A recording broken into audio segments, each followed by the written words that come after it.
Hello friends, আজ আমি বানাবো নতুন স্বাদের একটা তেলের পিঠে। এটা আমি শিখেছি আমার ননদের থেকে। তো চলো তোমাদের সাথে শেয়ার করি। বেশি সময় না, খুব জোর 45 মিনিট হাতে নিলেই পুরো পিঠেটা রেডি হয়ে যাবে। চলো দেখি। দেখো, আমি প্রথমে গুড় আর নারকেল দিয়ে পুর বানিয়ে নিয়েছি। এটা তো তোমরা সবাই জানোই। কড়াইয়ের মধ্যে পরিমাণ মতো জল দিয়ে ওর মধ্যে নুন দিয়ে নিয়েছি। জলটা ফুটতে না ফুটতে সুজিগুলো দিয়ে দিলাম পরিমাণ মতো। এখানে অনেকটা সুজি ছিল, আমি অল্প করব।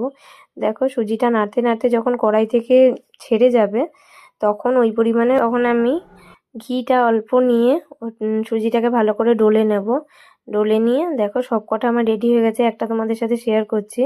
সুজিটা একটু হাতে তেল নিয়ে সুজিটা ভালো করে নিয়ে ওটার মধ্যে পুরটা দিয়ে ভালো করে একটা শেপ বানিয়ে নিলাম। এবারে ভাজবো ওটাকে।